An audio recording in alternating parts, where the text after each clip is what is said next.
So fun. Hey, everybody. I'm so excited to, have a chat again with my dear friend Nikas, who we've known and loved and adored. And, obviously he's on his journey, but I want Nikas to kind of share um, what was the first journey beyond this reality like? And what do you think, if you have any idea what caused it, and share just a little bit, kind of little quick intro refresher, and then what was it all about for you? What was it like being outside of this world while your body's just laying there and everybody's like, it's a coma. We have all these ideas and concepts. So Nikas, first again, thank you so much. And we love and appreciate you. And thank you for, sharing this with us. Absolutely. Yeah. So, thinking way back to the coma. It's funny, you look back at your life in the rearview mirror and you see how one event leads into the next event, which leads into the next event. Oh, of course, then that had to happen because then that happened. Of course, that thing, which at the time I thought was really bad, and but now I see, oh, that was like the perfect.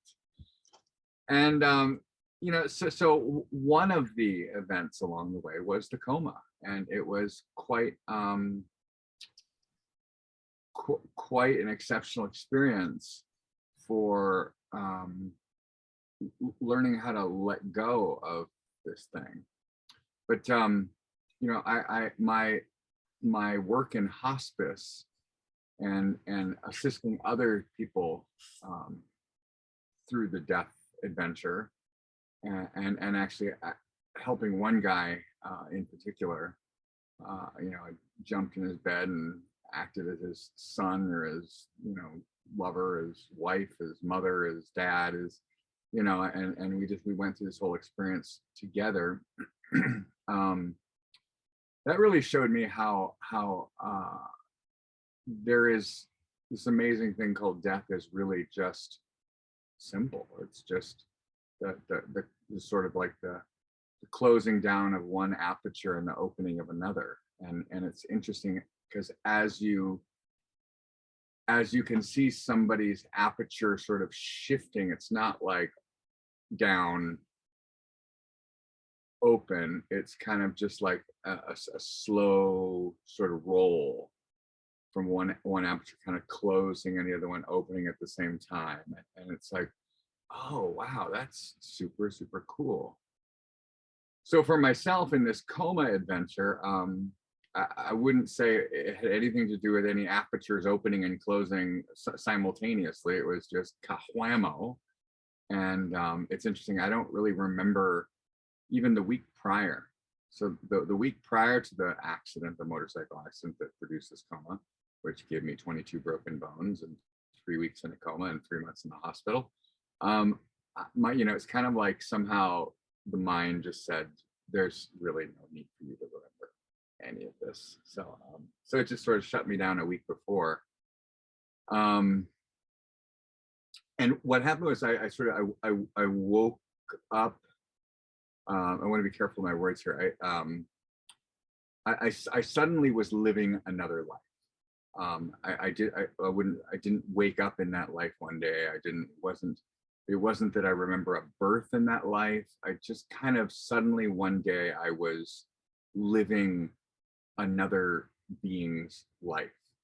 And I had no recollection of the being that I had been or where I had come from. I just suddenly was in this space. And, I talk about this as like a spiritual teaching institute. And, I didn't have the luxury of going to college, and I didn't, I was a hairstylist, and I had a couple,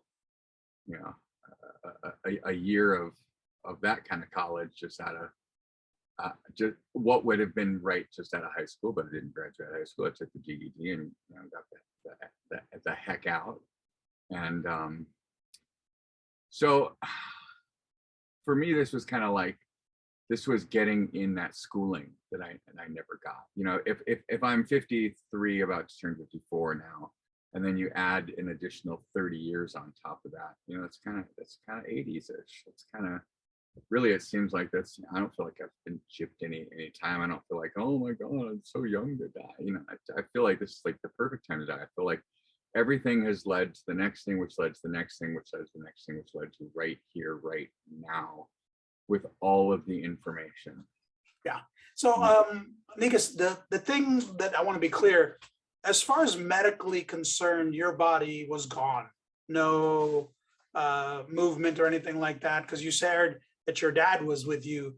Do you have a recollection of anything about the body, anything about the mind activity at all? Like, No, what did you notice in terms of our everyday experience? Like, do you have a sense of when you shifted into that other life, or there was no time or anything? I don't. Yeah, I don't, because the accident itself was wiped away. Mm. You know, like all, and the week prior, it's like I don't really recall there ever having been a moment of shift into it. No. So you're basically, and was it a medically induced coma? Was that what it was? Do you know? The latter part was a medically induced coma, just because every time my body would start to come out of the coma, it was spasming so bad. They were like, no, yeah, that can't have that. Right. So And so as far as you're concerned, you were basically, like you said, born into a whole new reality. But so you had no awareness of the coma, or you said the accident was wiped away. So then what was there a transition period, or you kind of like went to sleep and then, you know, as we would say, like, and then woke up in another one? To describe that a little bit.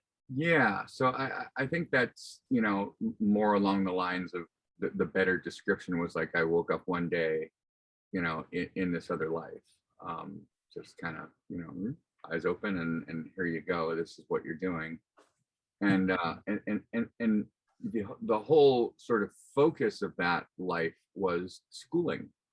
You know, it was, I had all these sort of spiritual guides and teachers and masters and people that were in charge of my growth. And, you know, and I was a student, and I was having to, you know, there was a certain amount of curriculum, structured curriculum, that I had to sort of complete in order to sort of graduate. Did you know, people talk about like the afterlife seems so very real. Mm. What would you say in terms of your memory, prior memory? What was the difference? I mean, did you have full sensory experience, mental dreaming? I mean, give us a little more. Come on, man. It seemed like just like a basic normal life here on Earth. Like, you know, I remember I would go to sleep at night. I would dream at night. I would,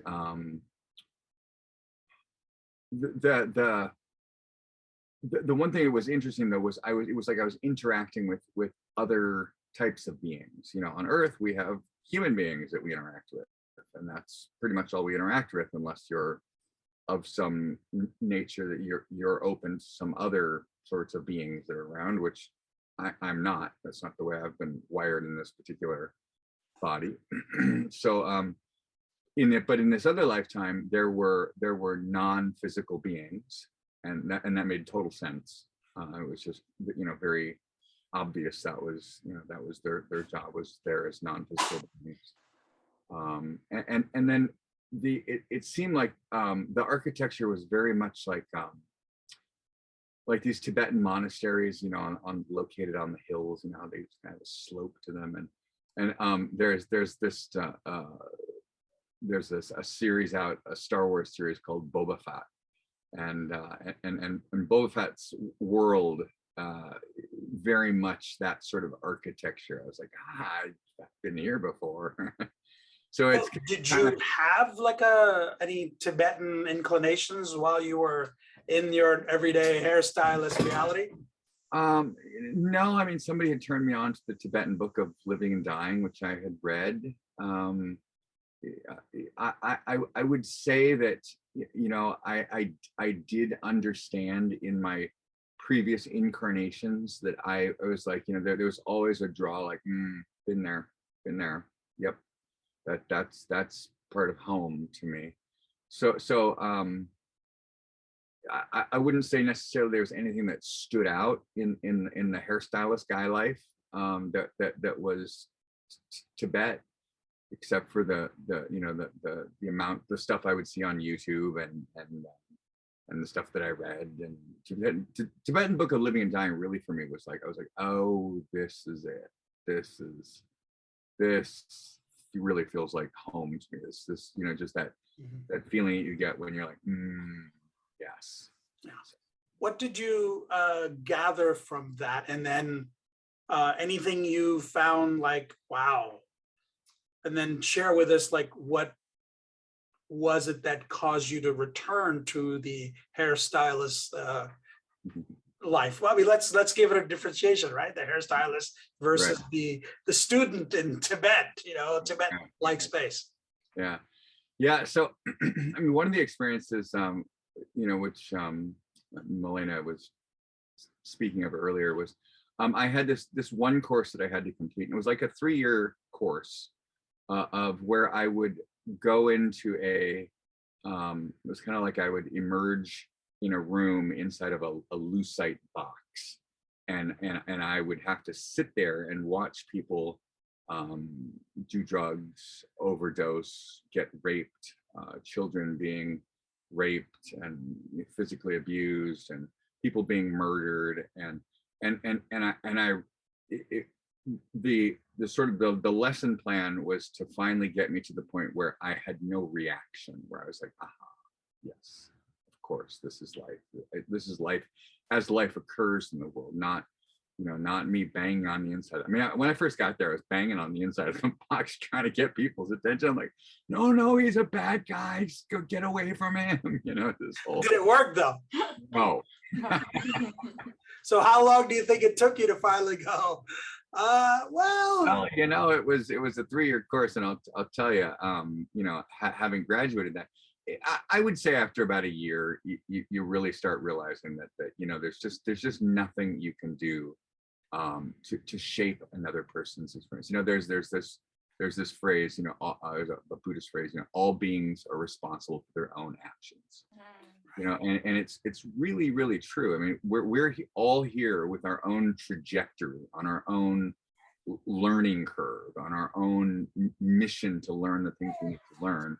And it is, in my humble opinion, it is not right for me to step in and intervene in someone else's storyline, unless they have particularly asked me, hey, could you please assist me with this? Then I have permission to sort of go in and meddle with things. But other than that, I think as beings in this world, we're not here to change the trajectory of others. We're here to just simply observe. Excellent. Now, for everybody else, I'm sorry. Oh, go ahead. It was only 3 months for the coma, but now you're talking about a totally different experience of time.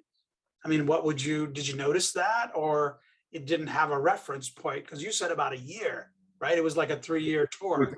It was like a 30-year lifespan that I lived. Oh, wow. Over there. Yeah. So this particular course was like 3 years out of that. But yeah, there was 30 years of living and relationships and people and friends and birthdays and all that sort of stuff. And for those who are listening, that's our daughter chiming in. Sanaya was just in the other realm, so she's like, yeah, that's how it is. Okay, so and then what happened next? Finally, you got like, hey, I'm not supposed to be meddling without somebody asking. Was that the gist of it then?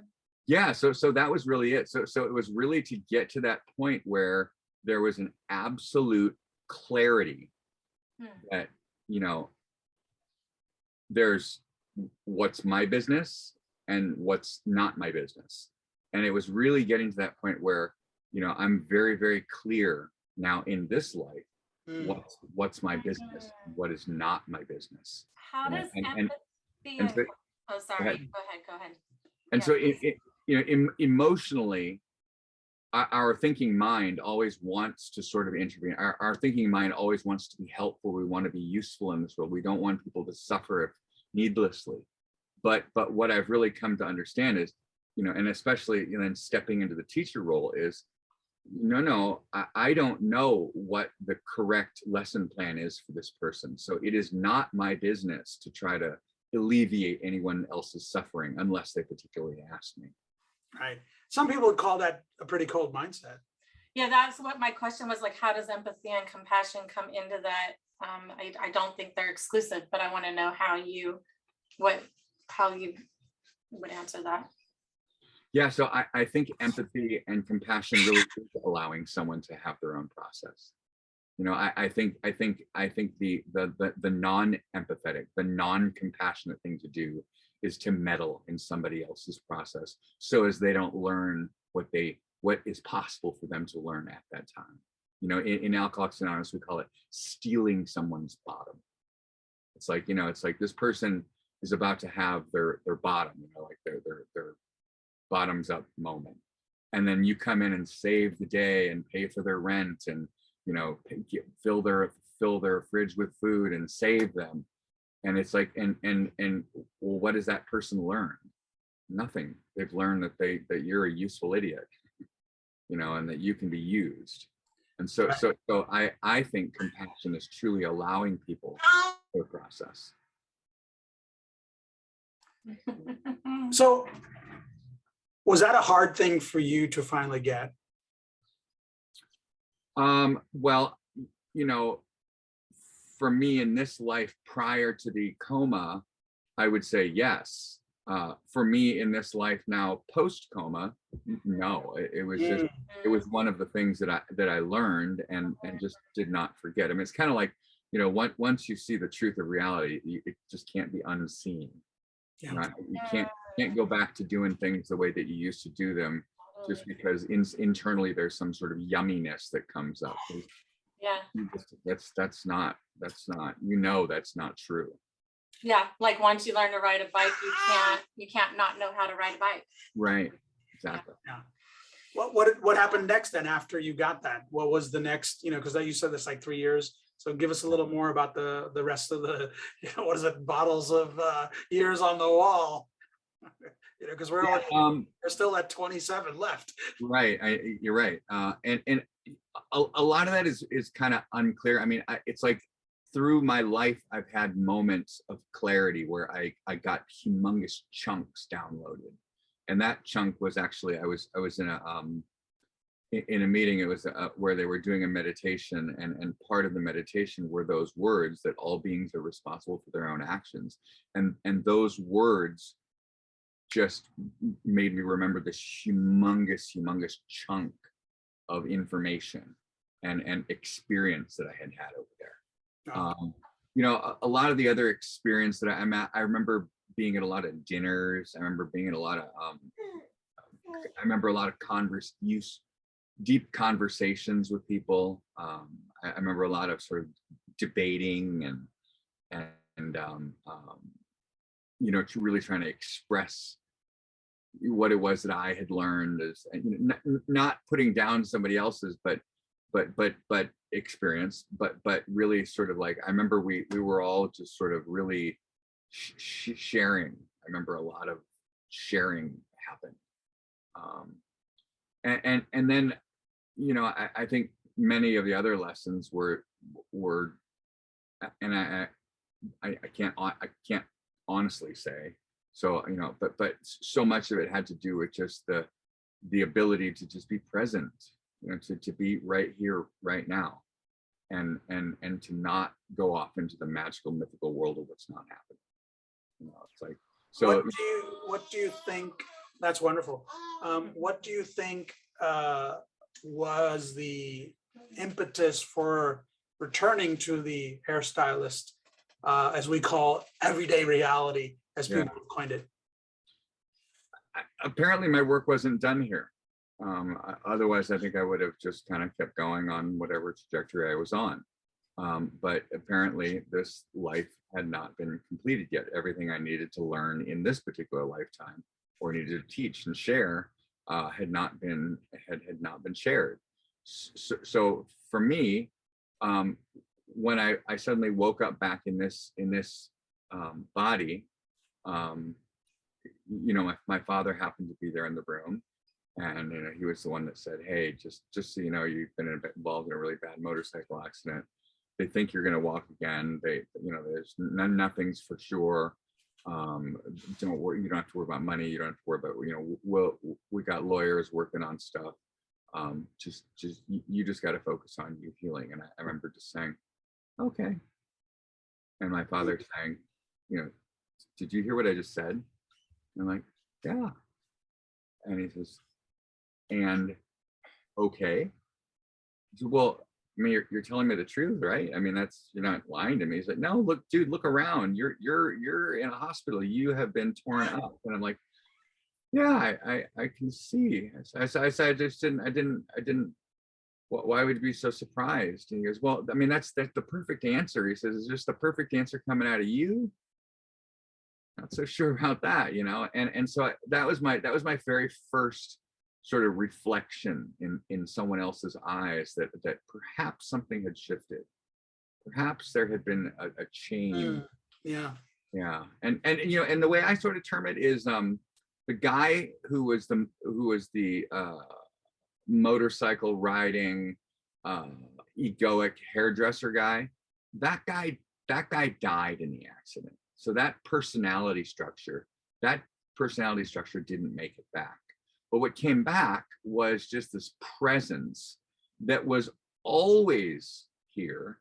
This presence just imagined itself to be this motorcycle hair wannabe fucking rock star, you know.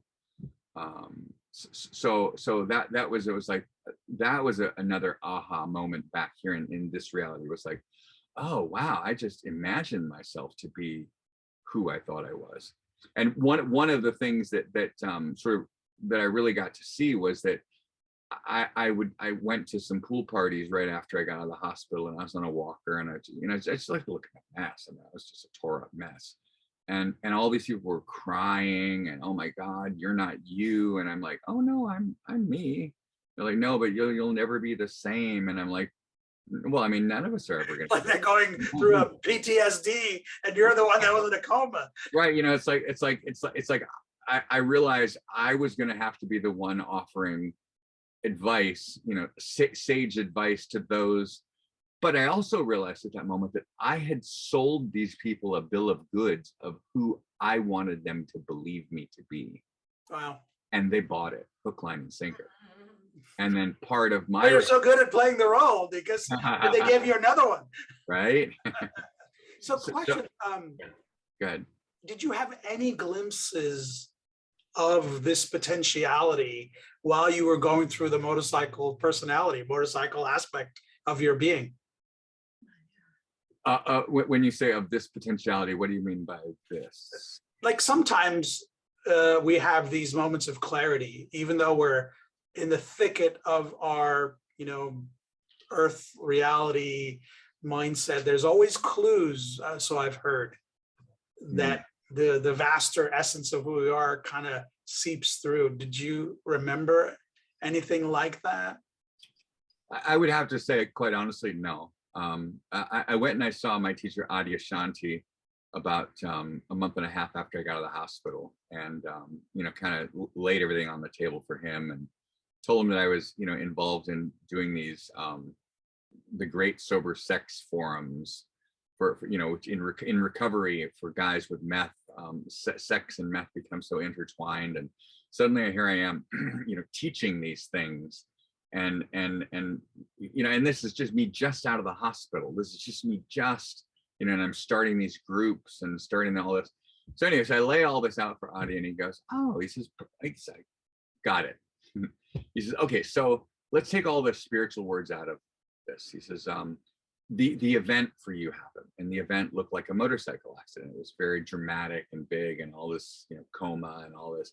But he says, you know, if you think about it, Nikas, life has always, because he's known me for, you know, many years prior to this, life has always moved through you in a very large, you know, larger than life way. So of course your transition would be, you know, a big knockdown, drag out thing. He says, but here's the deal, because you know, I came to him and I was just kind of like, I don't know what to do. I don't know who I am. I don't know what to do. And he says, here's what you do. He says, you just pay attention to how life wants to move through you, because life is going to show you exactly how it wants to move through you. So he says, I know I don't have to worry about telling you pay attention, because you're nothing but attention at this point. But there are some subtleties to just noticing how life wants to move through you, and then follow that and learn from that. So you're having a chat with Adyashanti. He shares you all this stuff. So what happens next then? Like you find yourself in all these different groups and you're like sharing all this stuff. How did that translate in terms of, you know, the 3 years you went through just observing? Were you able to just observe people? Yeah, I was. It was like, you know, suddenly I came back and I realized, you know, what was my business and what was not my business. And then learning how to navigate life now from a completely different perspective, rather than the perspective of how I wanted things to be, of thinking and believing that how I think things should be is the way they should be, suddenly became a foreign object to me. I was like, that's weird. And I didn't understand how other people actually believed what they thought. I'm like, I mean, dude, that's just a thought. How can you believe what you're thinking? I mean, that doesn't make any sense. So it was really just a matter of sort of reintegration and learning that, you know, all the beings that I'm surrounded with are not necessarily on board with this whole, you know, things are as they are sort of mentality. And so it's just, you know, been a process of learning when and where and who to hang out with. And so like I have a Tuesday night AA meeting that I hang out with, and these guys all love the message that I share, because for me the big book of Alcoholics Anonymous is a handbook for enlightenment. I mean, I can take you through that book and show you exactly all the steps on how to become enlightened. I mean, it's just like it's a handbook, and I didn't know that prior. I mean, I knew the book before the accident. I knew it backwards and forward, inside and out, and I knew it, but only upon once I came back into this realm with a whole different perspective did I realize, oh my God, you can use this as a teaching device. It's all this information that you learn, you can use this as a teaching tool. So, right. So Nikas, just a quick, when you say that, it impacts me a lot, because when I went to Oneness University the first time through a 21-day process, you know, the whole idea was about awakening and all that. So I just remember in my desperation at that time to become awakened, I had the thought, well, if this doesn't work as they've promised, then I'm just going to go back home and do the 12 steps, because the 12 steps will 100% get me there. I knew that, and it was deep knowing. And so I really appreciate that you saying that. Yeah, I mean, step 12 says, you know, having had a spiritual awakening. Yes, it does. Enlightened. Having had a spiritual awakening as the result of these steps, we carry this message, other alcoholics, and practice these principles in all of our affairs. So step 12 is actually saying, hey, if you do these 11 steps prior to this step, you too can actually spiritually awaken, aka become enlightened. And that is the message that we carry. We carry the message of how to wake up to the truth of reality, not the truth of, you know, this truth of things. Did you get any glimpse in the Tibetan side of your life, as I'd like to call it, of the motorcycle guy? Was there any clues of what gave you the option to have that experience? Were there any commingling, or that you feel was that totally different? But obviously it did commingle with the current motorcycle guy. Yeah, so you know, looking back at in the rearview mirror at the trajectory of how everything lined up. Well, of course, this led to that, which led to that, which, and that whole motorcycle guy, that whole egoic personality structure that was so involved in becoming someone. I mean, I was in Allure magazine. I was in, I all these national publications. I was a regular contributor to the San Francisco Chronicle. I had a full-page article on me in the style section, Sunday edition of the San Francisco. It's like I wanted to be famous, and I became famous. So part of that structure was building this humongous thing, only so that it could be torn down later, and you go, oh my goodness, none of that was real. I mean, but it's almost like I heard Ram Dass the other day talk about like it's like you have to part of this process is getting everything in order. It's like you kind of got to get your house in order, you kind of got to get your financial thing in order, you kind of got to get everything in order, so that then you have something to lose, you have something to surrender, something to give up, something to Right. So speak. I'm sorry. One more thing. Go ahead. You mentioned the Tibetan and the Buddhist. They speak about impermanence. The temporary and transitory phenomena. Yeah. What else do you feel you took away from that transitory? Because obviously you were the motorcycle, then you were the monastery 30 years. If you were to like put it together and say, oh my goodness, what pops into your mind about the blending of the two? Because it appears you actually have completed one aspect, and now you're on almost like a whole new journey in a certain way. Would you say that? Yeah, I would. In fact, I would go so far as to say, I remember a couple of days before my birthday. My birthday was in June, and the accident was on August 1st. And I remember a couple of days before my journey, sitting on the edge of my bed, and I remember sort of crying out to God. I mean, I was literally in prayer, and I remember actually tears flowing down my face with my arms upstretched, just saying, I cannot go on like this. I'm willing to make deals, whatever you want. If you want me to be a cripple for the rest of my life, I'll be crippled. If you want me to be homeless, I'll be homeless. I cannot go on like this. Something has to change. I'm sick and tired of living in this belief system of you're over there and I'm over here, when I know there is no separation. I've had these experiences of non-separateness, and yet I live in a separated experience, and I'm just exhausted with it. And boom, within a couple of weeks. The price is right. Careful. Come on down. So when I hear you say that, and I think about others who feel similarly, and or maybe haven't had the experience of a near-death experience or whatever awakening kind of moment, event, like Adyashanti is saying, an event, or you just a moment ago said, the 12 steps will get you there.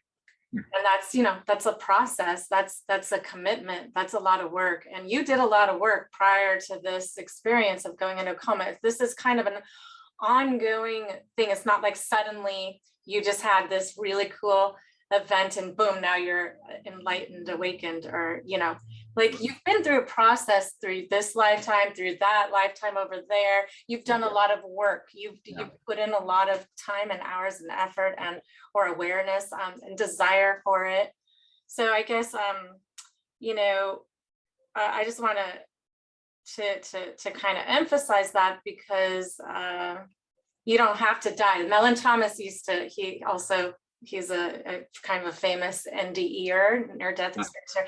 And he says, like, you don't have to die to experience the light. He goes, I had to, because I was so dense. That's what he said. Yeah. And I kind of needed that boost. But he goes, you can connect every single day. Right. So what do you want people, like, do you have anything you want to impart on others about the death, about awakening?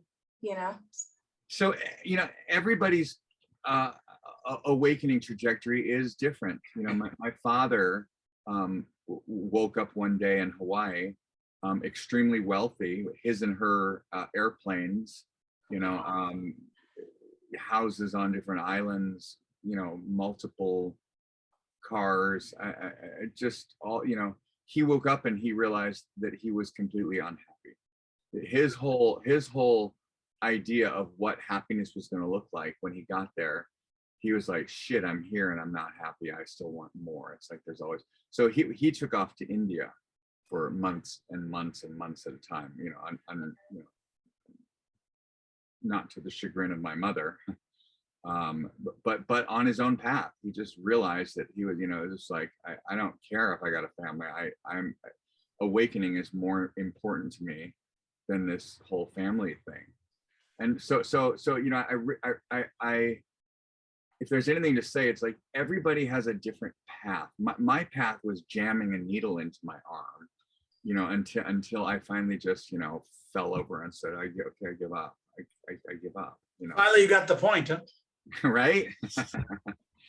So it's like, we all have different ways of getting there. I mean, my path, so jamming the needle in my arm is just a way of saying it. So that then got me to AA, which got me to find a power greater than myself. And this power that's greater than me would be this thing called enlightenment. Just to quickly go down this storyline real quick. So I had this experience where I walked out of this meeting and I look up into the San Francisco sky and I see a sunset like I've never seen before. Now, I grew up in Hawaii. My father had bought beautiful pieces of property with beautiful, views, and so you can't pull a sunset over on me that I, can't say. But let me tell you, there was something different about the sunset, and I distinctly knew that, because what I was seeing the sunset not through the eyes of the lens of Nikas. I was seeing the sunset for what the sunset was, and I realized, oh my God, this is so beautiful. And so that was kind of me looking up. Then I looked down, and this was a nasty, dirty street corner in San Francisco in the Mission. And suddenly I realized, like, all the gum on the sidewalk was like a perfect Jackson Pollock painting. Couldn't have been better. The water that was flowing in the gutter had just this oil sheen on it that was rainbow, and just like the most beautiful thing I'd ever seen. And here comes a guy on a bike about to hit me, and I just step out of the way and step back, and it's just like this little ballet dance of, like, just because that's what you do. You get out of the way and then you get back, and and so I was like suddenly having this experience of here, but then the experience went macro. It's like I saw the entire universe. I saw everything, every photon of light, every particle of matter, everything everywhere, past, present, and future. I saw it all at once, just, and I was just like, ugh. And I realized at that moment that I was part of that. That and me were the same. But I realized at that moment that I was also not located at the center of that. It was not revolving around me. I just happened to be a part of it. And at that moment, this big thunderous voice, which turns out later I came to realize it was mine, just said, everything, all one, oneness, God. And I said, okay, wait, break that down. Said everything, sum total, everything that you've just seen, everything I've just shown you, everything that we actually, when they have referred to themselves to me, they've referred to themselves as we. Everything that we have just shown you, right? All of it is the one, and the relationship that the one has with itself is the state of oneness, aka spiritual awakening, aka enlightenment. And that state of oneness, that's God. And I was just like, oh my God. So you're telling me I've been chasing God I thought I was chasing enlightenment, but I've been chasing God this whole time. And and I remember I fell to my knees, and I had this big crying scene on the side of the street with my arms, I love God, screaming down my face. And it's just like and then the big thunderous voice said, now can you pray to that? Wow. And I was like, ah, I gotcha. Yes.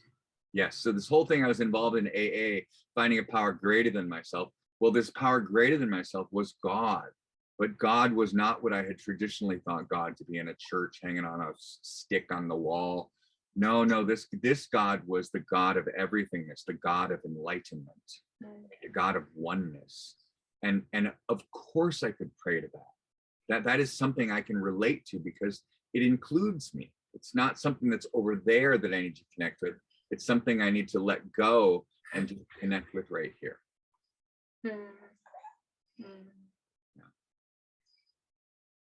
So going into your the next journey. Yes. Are there any questions that you have that you're wanting to take with you into the next realm? Like is there like, does it feel, I think I was really influenced by listening to Mel and Thomas talk about when his near-death experience, about how you can just ask any questions that you have. And and he also said that all of us humans come in with a set of questions, and very unique to us, like, and lessons and all that. And it feels like you had the completion of that already, and then up to your coma, and then you had this whole life there, and you came back, and it was like it feels like an integration, and you stepped into more of the teacher role. Yes. At that point, and like Adyashanti, how is it going to move through you? How is it, I don't remember the words he said. What did he say? It's going. Just pay attention to how life wants to move through you. It's going to tell you how it wants to move through you. Exactly. So now, seems like there's a learning there for you personally, like a growth in that experience as a teacher in a different, a different role in this physicality now, in this last leg of your journey here. And now you're stepping into the next, and it seems like you're just like so open to the mystery, open to however it unfolds. Not like you're not going in with like, hey, I have an intention here, do you? You're like, no, yeah. And so you don't know what it's going to look like, but do you have questions now that you maybe don't seem to be getting answers here, but you're hoping to have there, or no?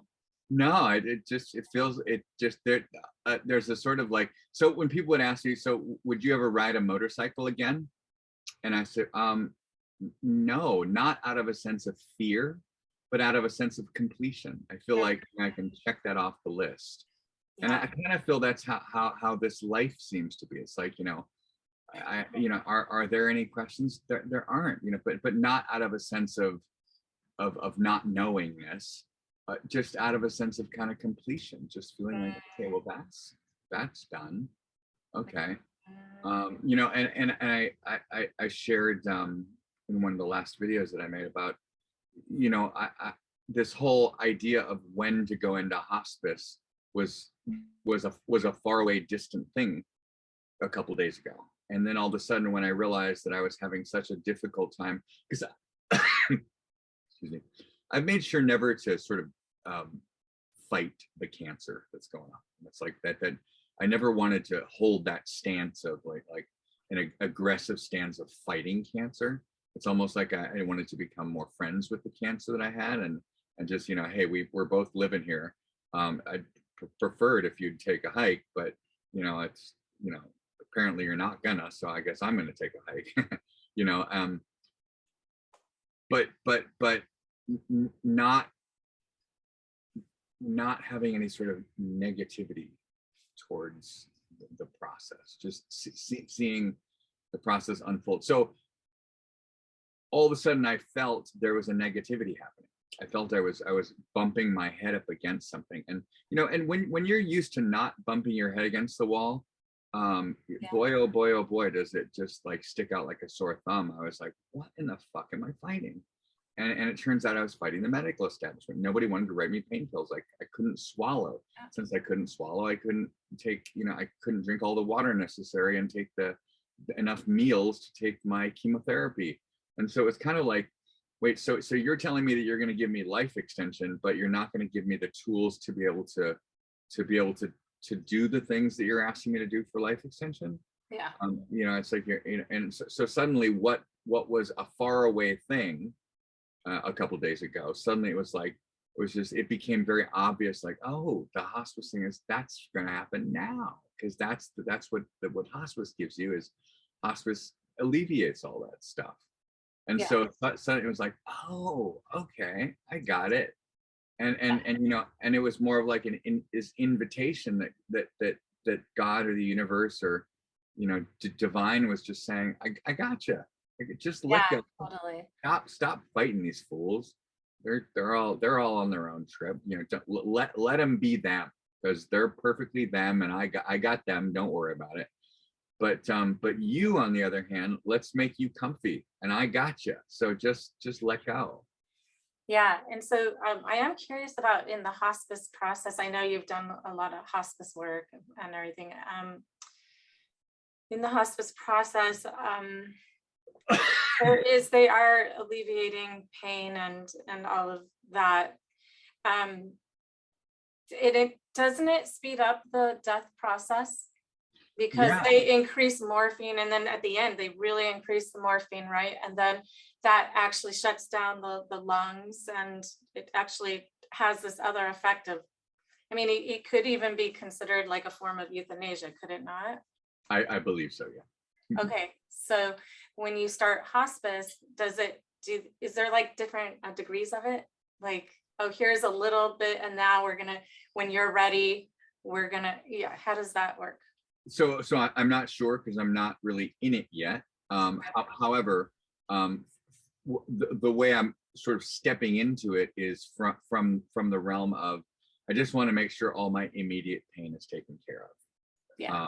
And then as things begin to progress, and leukemia is one of those. I remember the first time I got admitted to the hospital, I was admitted with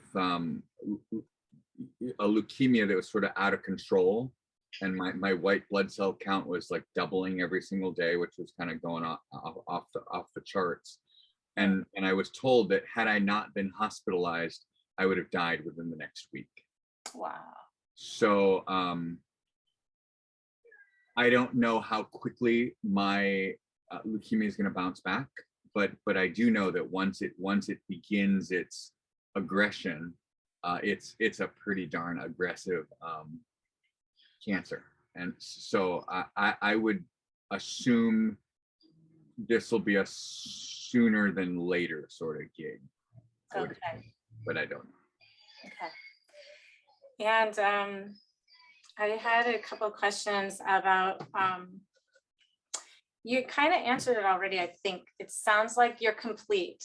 Yeah. So my question was if you had any more desires, and like, you know, like, I mean, I know that, sorry, I'm going to turn this down because the monitor is on and I can hear Rama and the babies in the other room.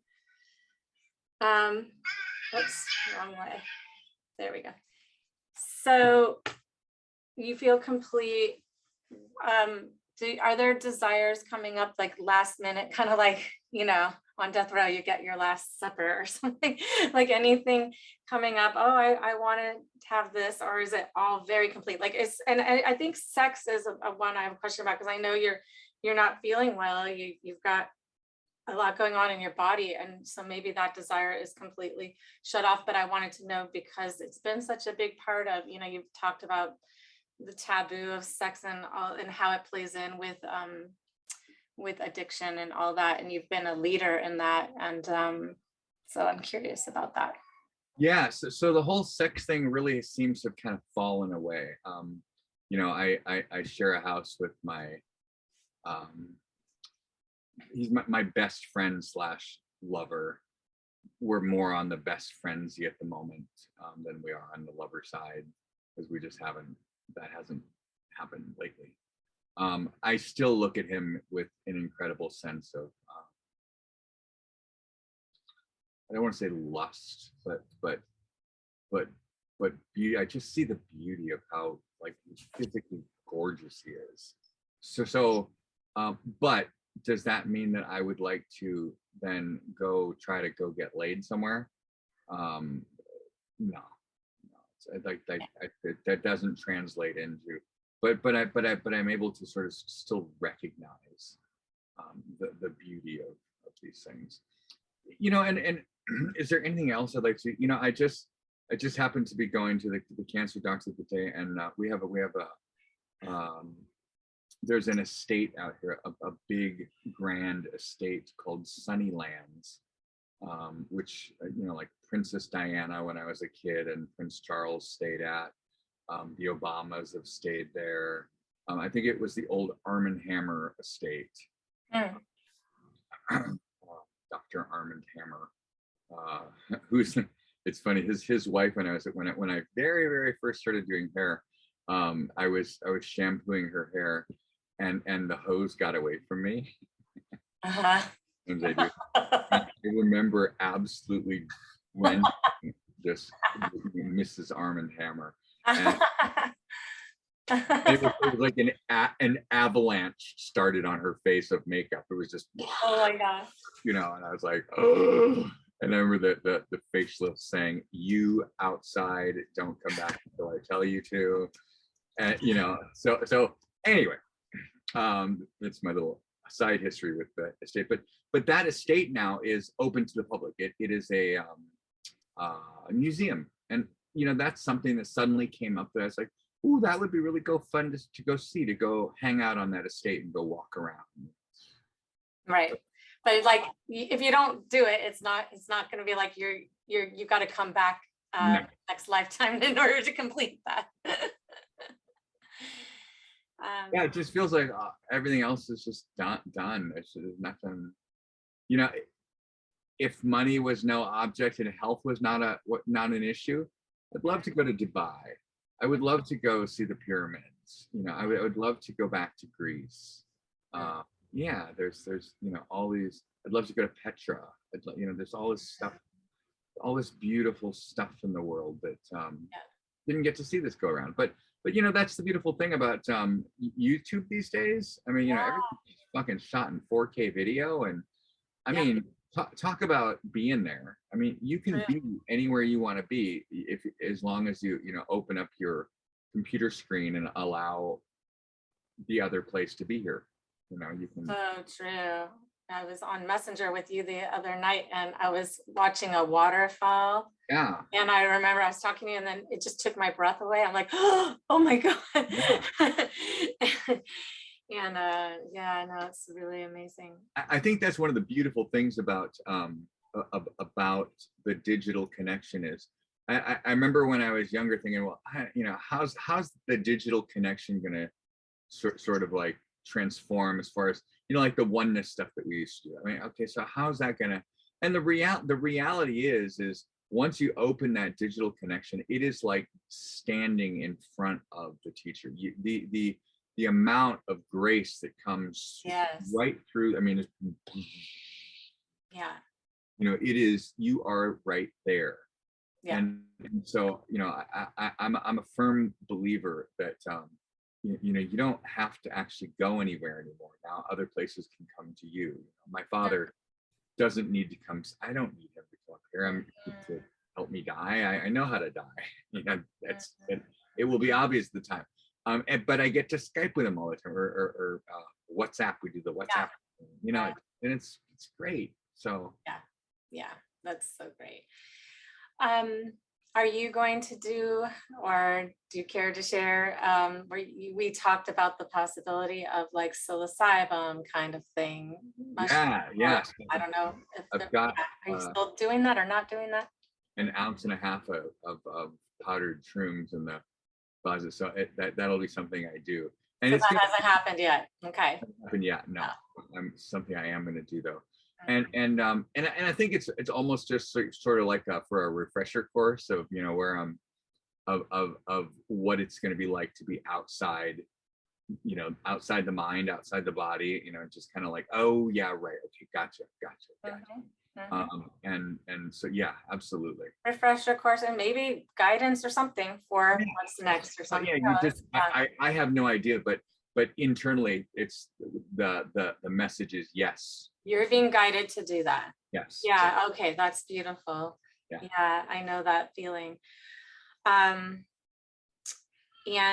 last time I asked you, but since we're recording this and sharing it with other people, I did ask about life review, if you've been having any of those, and you talked about how 12 steps, you know, so much of life review was already happening, but any, you know, since I last spoke, anything more coming up for you? And yeah, I would have to say no. I mean, you know, so much of you know, step 4 in the 12 steps, 4 and 5 is, you know, really investigating into that, you know, which is the problem. So you know, my thinking, or I should, let me back up. The belief in my thinking is and always was my problem. And so once I came back from this coma, I no longer believed the thoughts in my head. It's not that I still don't have crazy thoughts. I do have crazy thoughts. I mean, we all have crazy thoughts. You know, I mean, I just about got in trouble the other day because, you know, I was at the doctor's office and she's like, "Are you having any suicidal thoughts?" I said, "No, homicidal maybe. Maybe I want to go into my cardiologist, my cancer doctor's office with an atheist." yeah. And the woman, she's like, and I was like, I said, just kidding. I mean, I'm just, and she had to call. Oh gosh. Like I had to has to record that in her notes now. Like, you know, so yeah, so I have crazy thoughts just like everyone has crazy thoughts, right? We are. Right. But I don't believe them anymore. And that's the thing, is like, you know, that was the grace of coming back from that coma experience, was like, I just don't believe the thoughts in my head anymore. Yeah. You know, and you know, what would life be if I didn't believe the thoughts in my head? Oh, well, it'd be a pretty damn free place. You know. So it has been a free place for you since you came back from your coma? Yeah. And you know, like it's a ever expansive freedom. You know, it's kind of like, it's like you understand freedom on a deeper and deeper and deeper. So it's been a deepening for sure ever since the coma. I mean, the coma was a, you know, sort of flash in the pan, you know, bunch of fireworks sort of thing.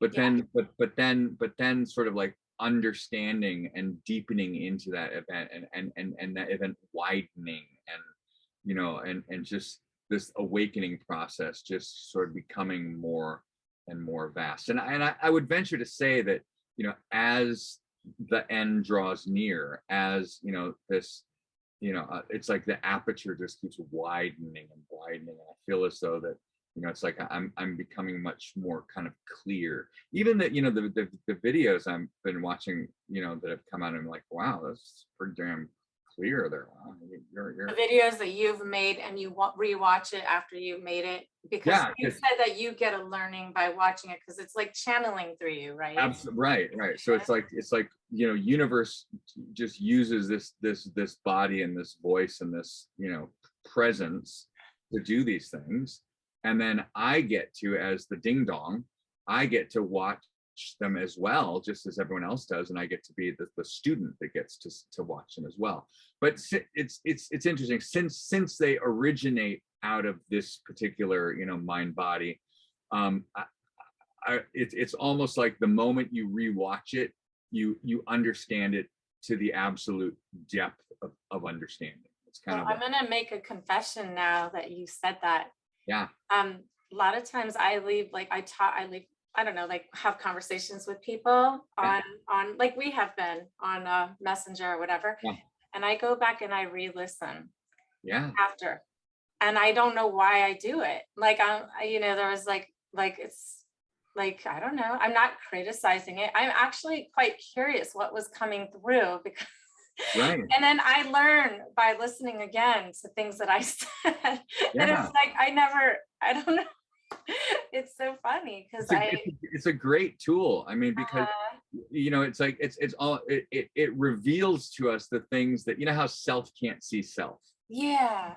But yeah, you can even hear the tonality and things coming through. Right. Like, yeah. And you're like, wow, you know, if I had that to do over again, I might have done that slightly different, because I don't think that really sounded too you know, and if I need to actually call that person and say, hey, I just want to, you know, Oh, it's, hey, right. I apologize that I re-listened to our conversation. That just didn't sound, what came out and how it felt like it was received didn't feel, you know, it's just like, it Yeah, sure. Yeah, gives you a yeah, whole nother ability to sort of see self from a observational standpoint rather than, yeah, yeah. yeah. Yeah, that's so funny. I do that actually quite frequently. And like, who has time for that? I do. I because I don't know, interested in the journey, Yeah. what's coming through. So is anything else that you wanted to share with people, with me and with others?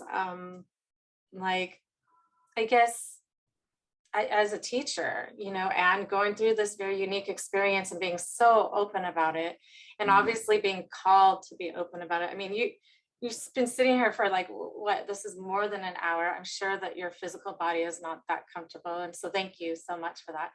And Yeah. you're going through all of this with leukemia, and you're being of service now by sharing and answering questions, because you really don't need to answer the questions to us. It's like this is all your own process for your own, you know, but here you are quite open, and I do hope people take you up on your invitation, and Yeah. that you can share with others to the extent that you're able to, for as long as you can, without overextending yourself, Yeah. you know, because you Yeah. need to take care of yourself. Yeah. So there's my question is, do you have something that's coming through lately that feels like you want people to know about the death process, and anything last that you kind of want to share to the world, a teaching, or I don't know, anything like that? You know, I think the most important thing that I've really learned is to ask questions, is to not be shy, and to learn how to ask questions. Mm, And you know, as you're talking about re-listening to conversations that I have, you know, it's like if I can re-listen to how I ask a question, you know, it's like because questions is how we, you know, if, because otherwise it's just, these are thoughts in my head that go round and round and round and round. So in order for me to get any new information in, I need to either read something or watch something or talk to someone. And quite often the universe is able to talk to me through the voice of another person. mhm. So knowing that other people can be my teachers, you know, I think it's very important for us to learn how to communicate and ask, you know, questions about self, you know, Mm, about, you know, and in this particular situation, this is about self regarding death. You know, it's like this is what I've kind of learned about, you know, I had no idea I was going to be the guy who was, you know, standing here or sitting here talking on Zoom about his death process. But that's just how life has unfolded, to the point where it's clearly obvious that's what I'm supposed to be doing, because that's what the universe has intended as this, you know, guy who talks and doesn't have a problem sitting in front of a camera. That's what's intended. So so you know, that's from one perspective, is the sharing aspect. But I think the other thing that if I could really put a fine point on, is learning how to ask questions and then not being afraid to ask them. You know, we so often we hold ourselves back from asking because we don't want to offend, or we don't want to, you know, and just being willing to be offend, being willing to get it wrong, to get it right. You know, back to your learning how to ride a bicycle analogy. You know, it's like, you don't know how to ride a bike until you've fallen down a few times. You know, right. you don't know how to ask really good, you know, good, solid, inquisitive questions until you've made a few mistakes. You know, and so part of this process of being human is the process of making mistakes. You know, I always tell And people, being vulnerable, would you say? yeah, you know, I tell people who were my hair assistants throughout the many years, this is, if you're not willing to fuck someone's hair up, you're not willing to become a good hairdresser. Yeah. You got to learn that in this whole process, man, shit's gonna go totally sideways, but you'll learn from it. You know, Yeah. you will learn from it. So Wow. There's like 2 or 3 more questions that just came to mind. yeah, please, It's please so go right funny. ahead. Okay, do you have the stamina for this right now? Oh yeah. If they come back in, all this actually wasn't one of the questions. I mean, I just got a flash of you as a little boy. Mm. I had another question, but it left, so maybe it'll float back in. Okay. But I just had a I know you talked about being with Osho and stuff. I think that's tremendous. I don't know if a lot of people know about that part of your life.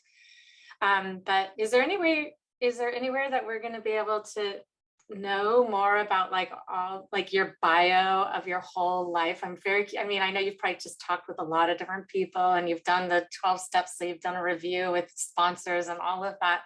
People know you deeply, right? But it's like all these different people in different places. But I guess that's one question where there's going to be access to kind of a little bit of a bio of you. But the little boy that was just coming forward right now, does that little boy feel like continued through like this whole life? Like this, there's like this essence of you that I don't know. I don't know what that question is. I just saw the boy. It was like, I don't know why. And I want to know more about this boy that's inside who, because we go through, I'm watching my children, like they just are changing all the time. We're all changing. But there's that essence of ourselves, that is carried through. And if any of that is coming to you recently. I would say that, the going out process, similar to the coming in process, right? So we come into this world and we don't have all of the triggers and all of the freaking trips and all, we haven't been conditioned. Right. So we come in as these unconditioned beings. Mm-hmm. Then we go through a conditioning process, which, by the way, is how everything is set up. It's not like this is a bad, everybody's got to learn that if you touch a hot stove, you burn your finger. Right. And so if you don't let somebody touch the hot stove, well, they're only going to do it when they're 18. It's like sooner or later you learn that lesson.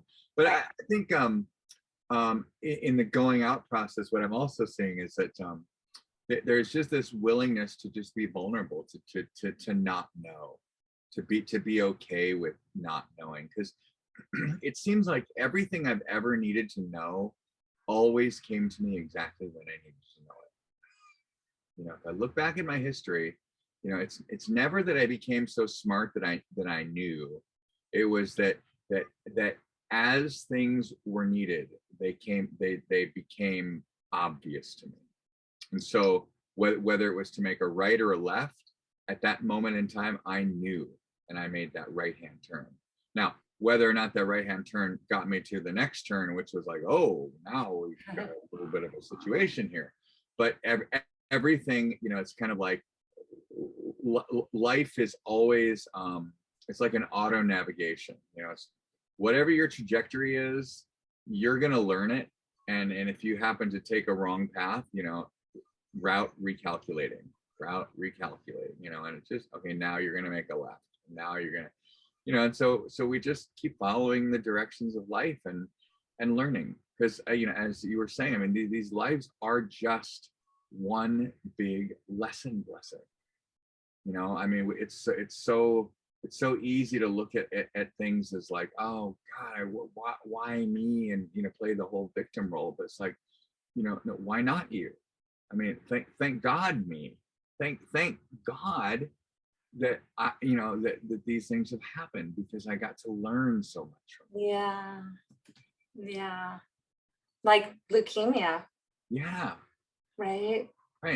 Because I don't feel like you're sitting there going, why did I get leukemia?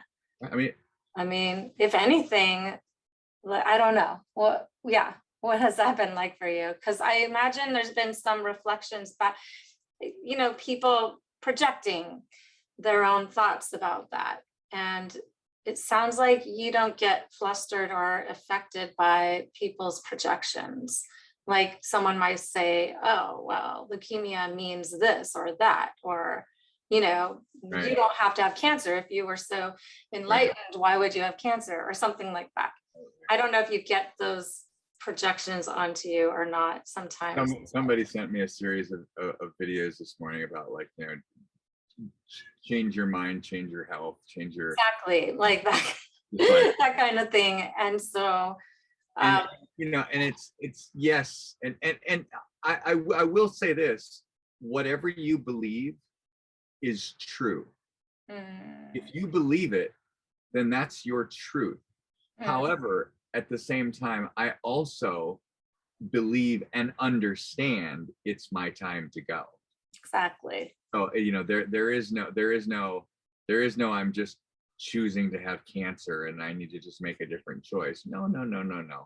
This is the end of the road. And, you know, so, and there's no fight, there's no, you know, and which is difficult for this person. I saved her life when she was, you know, in her 30s, and so for me it's like I'm her guardian angel, and she just can't imagine that her guardian angel is dying before she is. And, you know, and I get it. I mean, it's there's, you know, we all have these sort of emotional attachment things, but you know, if we are able to just see that, oh no, that's just my emotion, it's, of course it's coming, it's happening the way it's supposed to. Yeah. So there has been some challenges, you know, with people.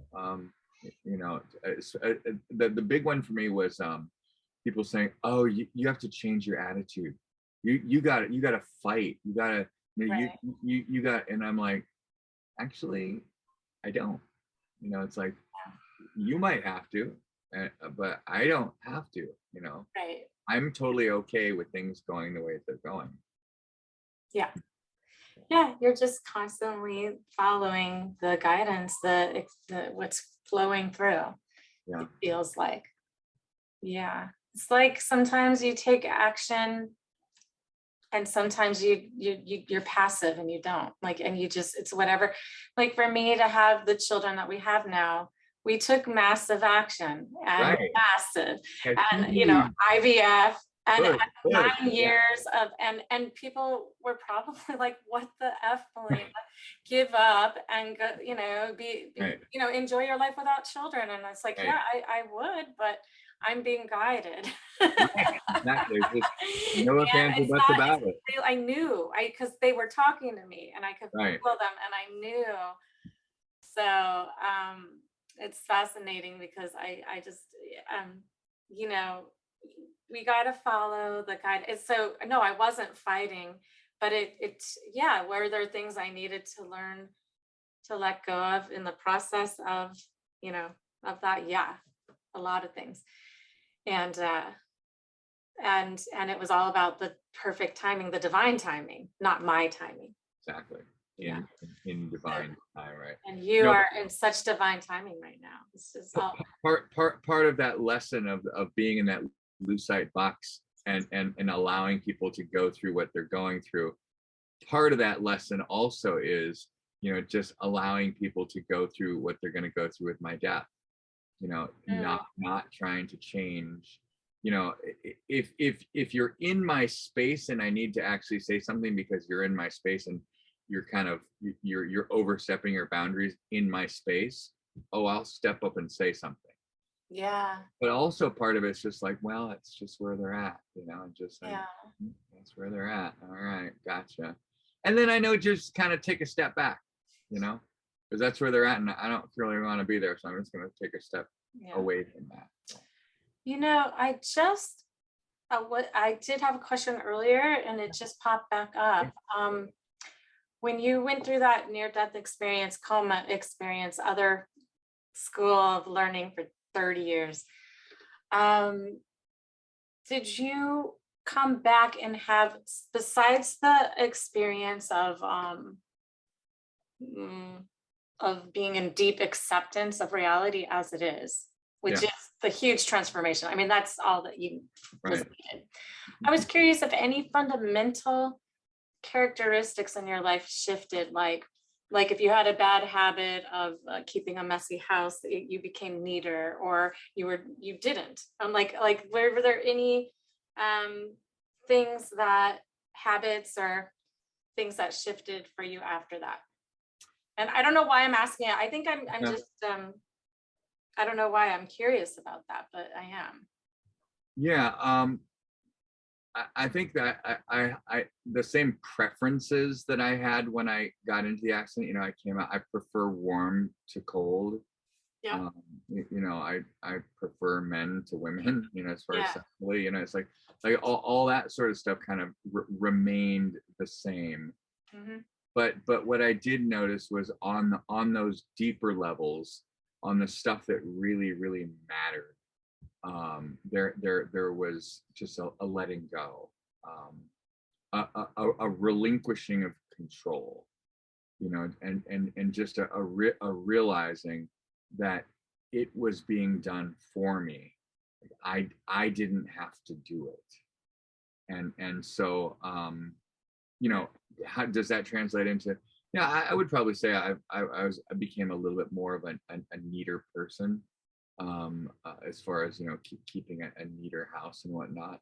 Um, but yet, I don't see that as really something that,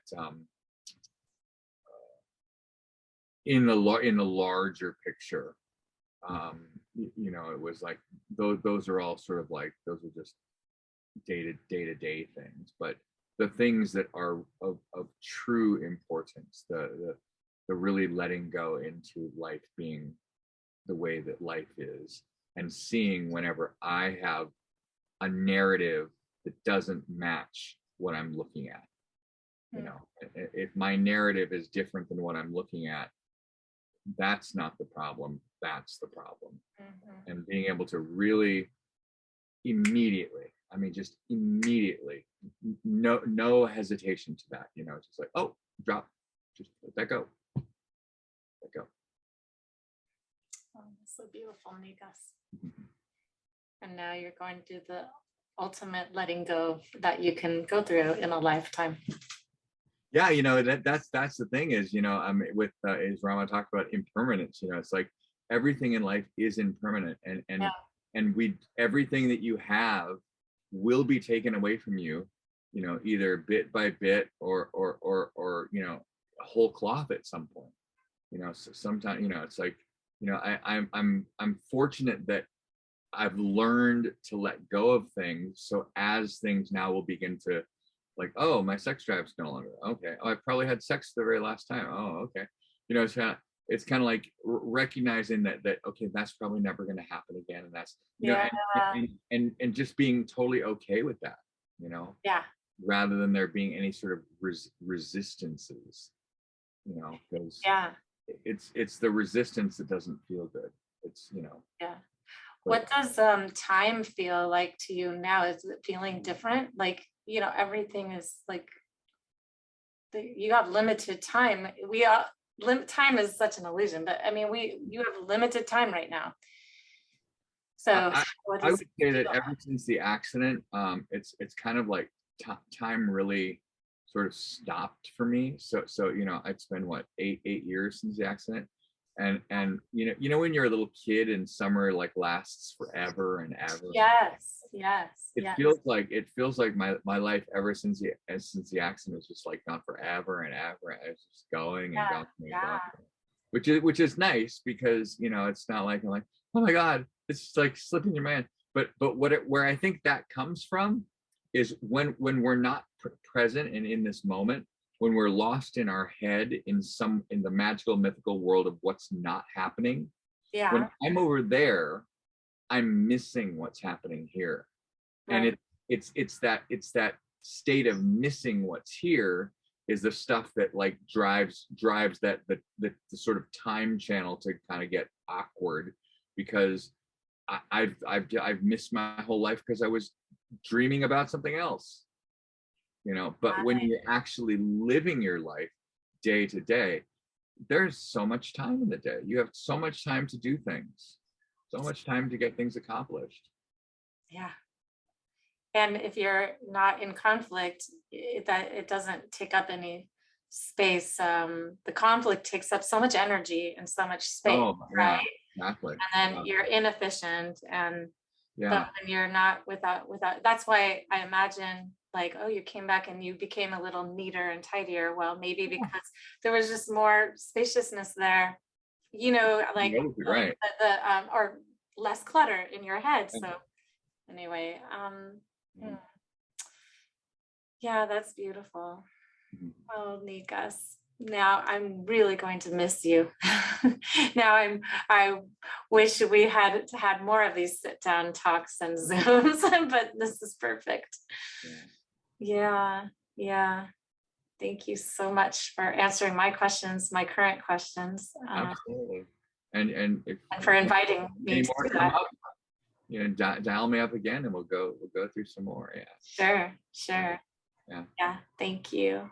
Awesome. I love you so much. I love you too. You guys have helped me through some of my more difficult and challenging parts of my life that you know, when I had gained all that weight and didn't know what to do, and you go, oh, here, just do this, you know, and learning how to follow direction. So I couldn't figure it out in my head. It was so complicated. But then you go to somebody who understands such things, and then you just follow their directions. And, you know, stuff radically changes. I lost 80 pounds just following direction. That's incredible. Yeah. Now I need to listen to that because I've gained all this weight from giving birth. I'm breastfeeding, so I kind of that aside. But at some point, I think it'd be nice to not have all this weight. I'm not used to it. But that's really cool. I'm glad that we were able to be present for you at that time, and everything that you've done for us and shared in our community experience has been really remarkable. Take 1 second and just sort of, you know, pay homage to the oneness community and to all the different communities. You know, that Doug Bentley had a wonderful thing going on afterwards. Yes. You know, Adi Ashanti. You know, there's all these teachers out there that are literally they're doing it. They're actually in the process of actually doing it. And I think that you know, part of our job as human beings is to just find what group feels right for you and to actually do it. Because as you were talking about, you know, the work, or maybe it was Rama that was talking about, you know, the work that I've done in this world. Well, that work has been by being part of a spiritual community. Yeah. And because it's just, those are just things that you don't do when you're by yourself. You just don't, you don't push yourself. But when you're in a spiritual community and it's the thing that everyone's doing, you do it and you advance yourself forward because that's what's happening. And so I really want to just sort of pay homage to all the different spiritual communities that, you know, that we've all belonged to, you know, and nobody's perfect. You know, that's the other thing. It's like, you know, I might put people up on pedestals and they might, you know, suddenly fall off the pedestal. And did that make their teachings any less valuable? No, of course not. You know, I got what I got from these people that aren't, oh wait, are you telling me people aren't perfect? Oh my goodness. Oh my, clutch my pearls, you know. Yeah. You know, but there's so much to being able to be able to be teachable, you know? Yeah, totally. And going back to the little boy that I was just seeing and linking it with the spiritual communities, you told me that you grew up as a child sitting at Osho's feet. Yeah. Which I thought was pretty tremendous. And of course, there's all the controversy around Osho, but there's controversy around all the spiritual teachers, it seems. Like you said, they're human also.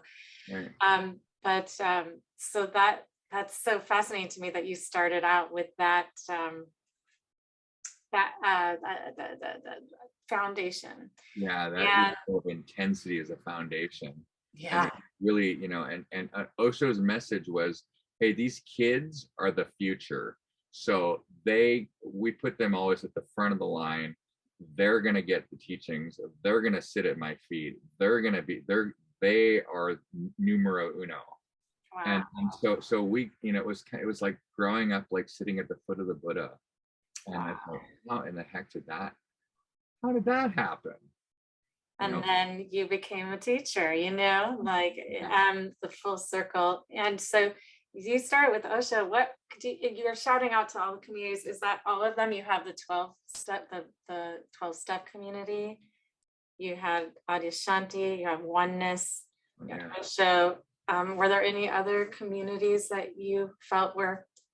Who's the guy that the Power of Now? Eckhart Tolle. Yeah. I've seen him in person many a times. Ram Dass, I got introduced to when I was a kid, and it's not until lately that sort of like his teachings have come back around to me. It's like, yeah, oh, this guy was just hit the nail on the head. A lot of his teachings on YouTube are from the late 80s and whatnot. There's a wonderful teacher named Gangaji. Oh, I love her. Yeah. I've been satsang with her. Yes. So she came to Hawaii for 30 days, and I remember my father, we went every one of those days up to Kula and sat and satsang with her for 30 days, and and her message to it's like here I was like this little 19-year-old kid, and her message at the time was stop, just stop, and for some reason at that moment, and when your mind says, but I don't know how to just stop, something about that was like hit me very, very, very, very deep. So like there was these moments growing up as a teenager, and then as a late teen, early 20s-ish, just all these different teachers that have sort of crossed path that, if you pay attention, if you really actually make an effort, and don't just get stuck in the spiritual materialism of fucking wearing white and right, but actually kind of do the work. I mean, I remember being like the crier of my oneness community. Every Sunday night we would get together, and we would do the oneness blessing, and then all of a sudden I would end up at the altar just wailing, crying, just for an hour I would just cry. And so so much stuff, the stuff had to come up and out. Was I processing my stuff? Yeah. Was I processing somebody else's stuff? I don't know, maybe, who knows, but it was the actual act of doing it, and not just thinking about doing it, but actually doing it. Yeah. Nikas, I love you. Love you too. Thank you so much. Yeah.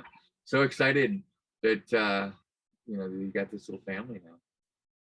Did you met Sanaya? You saw Sanaya. Yeah. Did you see Samir? Yeah. Oh, you saw him too? Yeah. Okay. We're going, Rama just came in and said that the babies are going to bed now. And Rama, what? Oh, we need to wind up. Yeah, we're winding down. Okay, we're gonna end it. I love you. Thank you. I'll talk to you later. All right. Be well. Thank you, Nikas. Thank you, Rama. Love you, brother. Love you too. So excited for your journey coming up. I know, it's so Make sure exciting. you send us a postcard. Right? Or just pull us into your dream state, brother. We'd love to join you. We'd love to be able to experience that. Yeah. Thank you. I'll do what I can. No pressure, no worries. The non-interference policy is still active. I hear baby cries. You got it right. Love you. Love you too. Take care. Bye.